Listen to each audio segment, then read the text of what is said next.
My dear people of Kaduna State, with just about 100 days before leaving office and elections round the corner, it was my intention to host another media chat to interact with the people of our state in the next few days.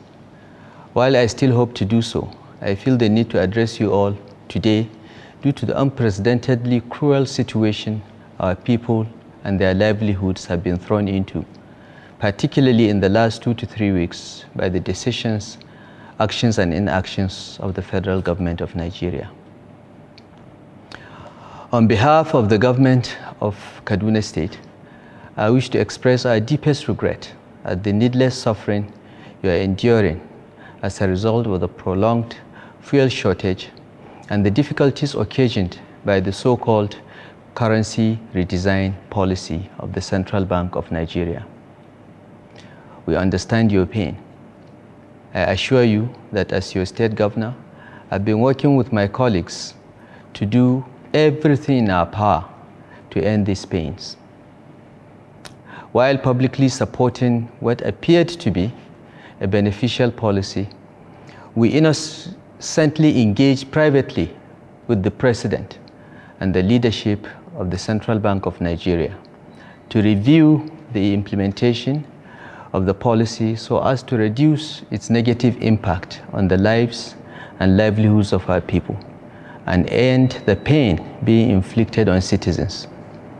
In the absence of any progress to modify implementation on the part of the architects, we were forced to go public about 2 weeks ago with our concerns and demand that this suffering must stop.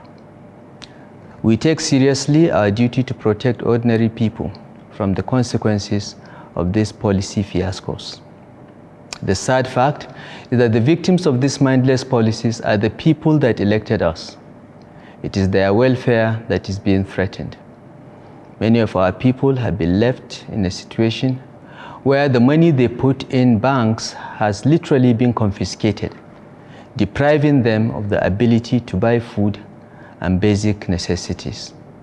Our traders cannot sell as much as they used to because their customers have no access to their hard-earned money. We've been officially informed that the currency redesign policy is to reduce money laundering and render useless stashes of high-denomination Naira that many politicians and public officers have accumulated through corruption and other illicit activities. As earlier stated, we are fully in support of such a policy, and we made this public from the very beginning. We had privately expressed concerns about the timing of the currency design policy and the unrealistic timeline for its implementation. We were assured that all steps have been taken to ensure that we avoid the recent experience of India, where implementation of a similar demonetization policy targeted at politicians ended up hurting the poorest and small businesses the most. In official briefings to the President, the Central Bank of Nigeria constantly alluded to the fact that the policy also targets politicians who have accumulated a huge war chest for vote buying during the forthcoming elections. It is now clear that the President has been deceived by the Central Bank of Nigeria and some elements in his government into buying into this overarching narrative in the name of ensuring free and fair elections in 2023. It is important for the people of Kaduna State, and indeed Nigeria, to know that contrary to the public announcements and apparent good intentions, this policy was conceived and sold to the President by officials who completely lost out in the gubernatorial and presidential primaries of the APC in June 2022. Once Asiwaju Bola Ahmed Tinubu emerged as the candidate in June 2022 and subsequently did not pick one of them as his running mate, this currency redesign policy was conceived to ensure that the APC presidential candidate is deprived of what they allege is a humongous war chest. They also sought to achieve any one or more of the following objectives. Number one, to create a nationwide shortage of cash so that citizens are incited to vote against APC candidates across the board, resulting in massive losses for the party in all the elections. Number 2, ensure that the cash crunch is so serious, along with the contrived and enduring fuel shortage existing since September 2022, that the 2023 elections do not hold at all, leading to an interim national government to be led by a retired army general. And number 3, sustain the climate of shortage of fuel, food and other necessities, leading to mass protests, violence and breakdown of law and order that will provide a fertile foundation for a military takeover. In the pursuit of these objectives, the Central Bank of Nigeria and these other disgruntled federal officials have so far convinced the president that it is fine for ordinary citizens to be dispossessed of their hard-earned money and starved if need be, while small and medium-sized businesses are deprived of access to their capital, thereby bringing trade and exchange to a grinding halt. All our efforts to modify implementation of the policy to avoid what we assumed were unintended consequences were unsuccessful. I chose to speak out first as one person that has been particularly close to the president, believing that his actions were motivated by innocence and mindful of his legacy. I have no regrets for doing my duty in this regard. One day, the president will appreciate what some of us are being insulted for today. Yet, the politicians that the officials have convinced the president to regard as the real targets of the currency redesign policy have not been impeded in any way by it so far. Indeed, 2 of the presidential candidates and a running mate of the opposition parties own or have preferred access to some of the licensed commercial banks. For that reason, and by clandestine arrangements, these politicians have access to hundreds of millions of new notes in Naira, while the traders, merchants, students, and other citizens are queuing for days to withdraw a few thousand Naira just to buy food and necessaries. Within 2 to 3 weeks of implementation, it was very clear to everyone that the architects of this policy can see that it is our people that are being terribly affected and not the politicians. It is quite unfortunate that many politicians who either own banks or have privileged access to money in cash are so insulated from the pains of Talakawa that they are recklessly endorsing a policy that is being badly implemented. I'm referring here to the comments by the candidate of one of the opposition parties who expressed opposition to the recommendation first of the APC state governors and subsequently of all the governors under the auspices of the Nigerian Governors Forum that the implementation timeline be extended to enable old and new notes to be legal tender side by side until the cash shortage ends.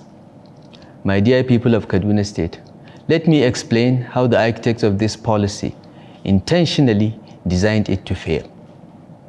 The total currency in circulation in Nigeria was estimated at 3.2 trillion Naira at the end of 2022. According to the Central Bank of Nigeria, 2.1 trillion has so far been withdrawn as at early February. The CBN also claimed that 700 billion is the amount of cash needed for their functioning vision of a cashless Nigerian economy. The chief economic advisor to the president, Dr. Doyin Salami, disagrees with this estimate and believes that at least 2 trillion Naira of currency needs to be in circulation for our economic sustainability. Other experts variously estimate this to be between 1.2 trillion and above. So the Central Bank of Nigeria number of 700 billion is not realistic. The CBN informed the president at the very beginning that the Mint, that is the Nigerian Security Printing and Minting Company, has enough capacity to print the needed currency in circulation within the 6-week time frame for the so-called cash swap.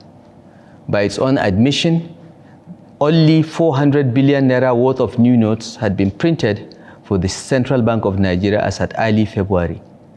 The current cash shortage was therefore designed from the beginning.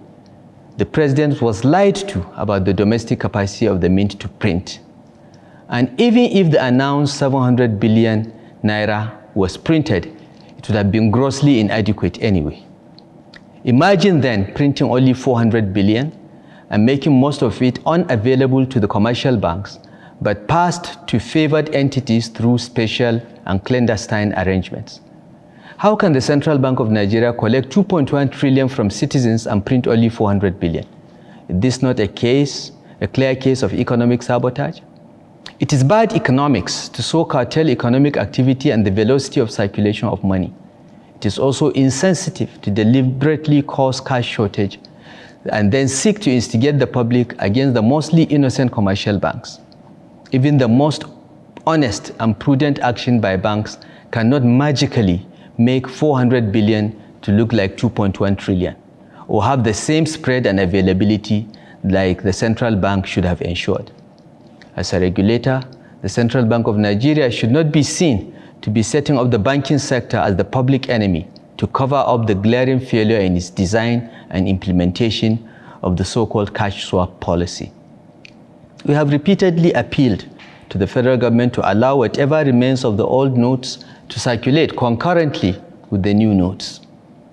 We recommended that the federal government should also hasten to ensure that more of the new notes are printed and brought into circulation. We thought that if the Nigerian mint is incapable of printing the volume of cash needed as it appears, then necessary steps must urgently be taken to get a reliable supply source. There is no reason why the old notes and the new notes should not coexist until the old notes are gradually withdrawn over the years, as is done in the United Kingdom, Saudi Arabia, and many other countries. It is unfortunate that in implementing this policy, Nigeria is departing from global best practice without any compelling justification. The Kaduna State government did all this not in opposition to any person or authority, but because we stand with our people and their interests. When it was clear that our recommendations will not be seriously considered, the Kaduna State government decided, along with the governments of Kogi and Zamfara states, to declare a dispute with the federal government of Nigeria.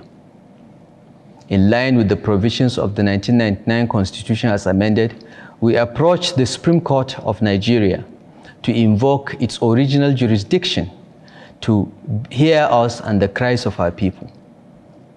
The court did on February 8th and ordered that the deadline of February 10th for all the old notes ceasing to be legal tender to be rescinded until the determination of the suit. This ruling applies to the federal government and its agencies like the Central Bank of Nigeria and indeed all commercial banks. We are grateful to the Supreme Court for this ruling, and we had hoped that compliance by the CBN and the banks would bring relief to our people. It is now clear that the architects of this policy are determined to continue to inflict maximum pain on the citizens to achieve their objectives outlined earlier. It was our hope that the federal government of Nigeria would welcome the injunction issued by the Supreme Court as an opportunity to mitigate the needless human suffering being experienced and correct its course on this matter. There is no emergency situation that justifies the rushed and seemingly deliberate incompetent execution of this policy. We suggested that compliance with the ruling would include adopting a whole-of-government approach that involves the agencies of the federal government and state governments in modifying the design, execution, and implementation of the policy. Even when confronted with the facts above, the CBN and its masters remain determined to implement their agenda no matter how much human suffering death and destruction results. It is clear that the architects of this policy always had objectives that are totally in conflict with public interest, peace, and the unity of Nigeria. They neither considered our suggestions in line with the court order, nor respected the unanimous resolution of the Council of State.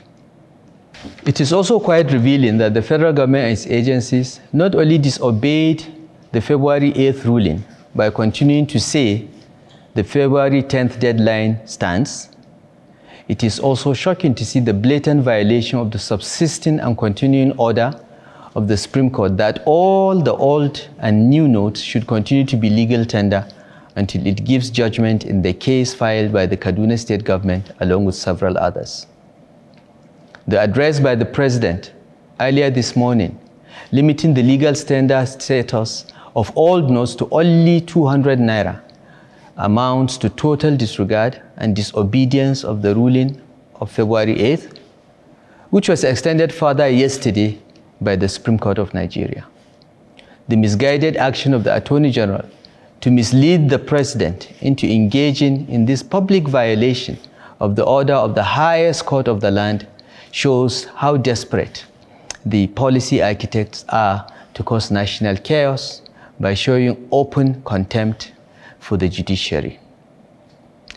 The decision to recognize only 200 Naira as legal tender till April that the President announced this morning was offered to the state governments as part of proposals for an out-of-court settlement 3 days ago.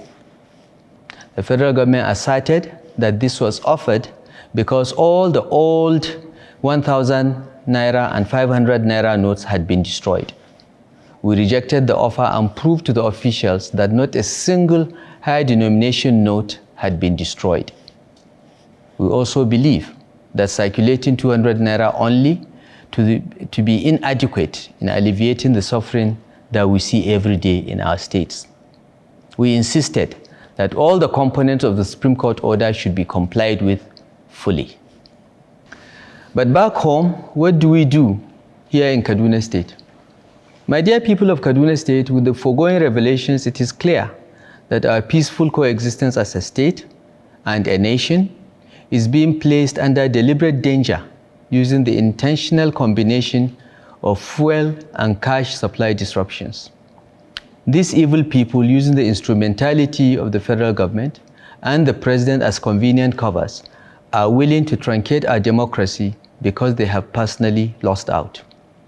They are massively deploying resources and tools to defeat the political party that gave us all the platform to serve the country, just because they could not impose the candidates of their choice on us. Let us not help them achieve their objectives. Let us stay calm and peaceful and support the lawful means being utilized to solve our problems. On behalf of the Kaduna State government, I wish to assure you that none of you would lose the money you have in old notes. Let no artificial or illegal deadline frighten you. Whether you live in towns, villages, or in our isolated rural communities, do not feel stampeded to deposit your old notes into the banks. Hold on to them. Continue to use them as legal tender as ordered by the Supreme Court of Nigeria. No deadline can render them worthless, ever. The law is on your side.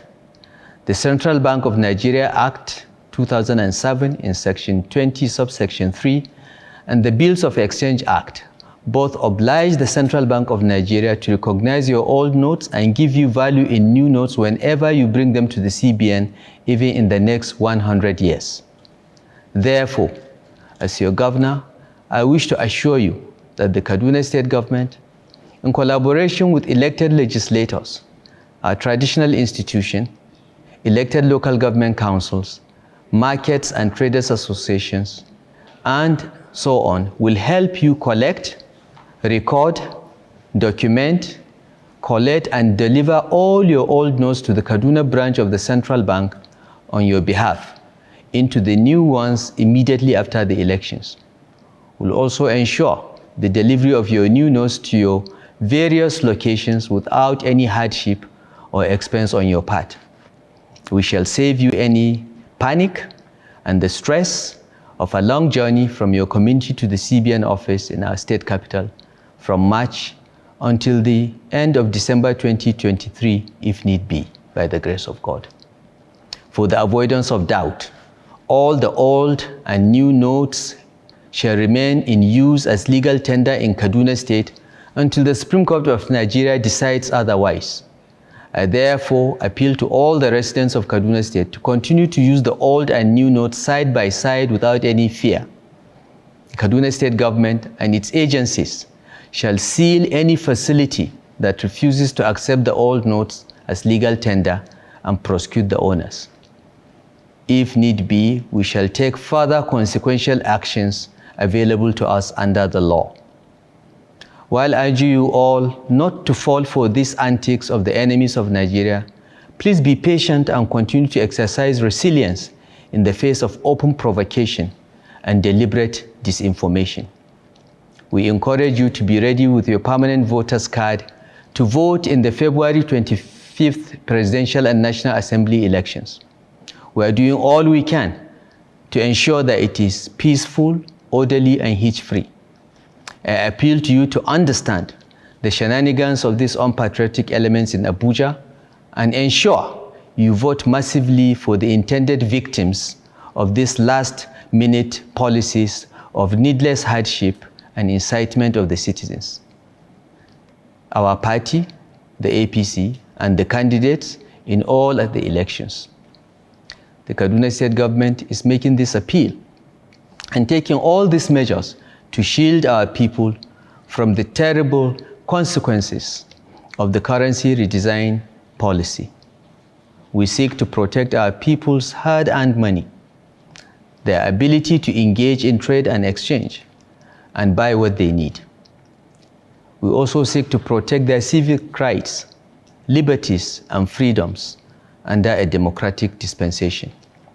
I call on the people of Kaduna State to remain peaceful and vigilant in the face of brazen attempts to engineer crisis in order to get a pretext for unconstitutional or undemocratic actions. In conclusion, our presidential candidate Asiwaju Bola Ahmed Tinubu has asked me to convey his greetings, empathy, and words of encouragement to the good people of Kaduna State. He urges us to remain patient, pray for our country, and remain vigilant in our pursuit of renewed hope. Thank you all for listening. God bless Kaduna State. God bless the Federal Republic of Nigeria.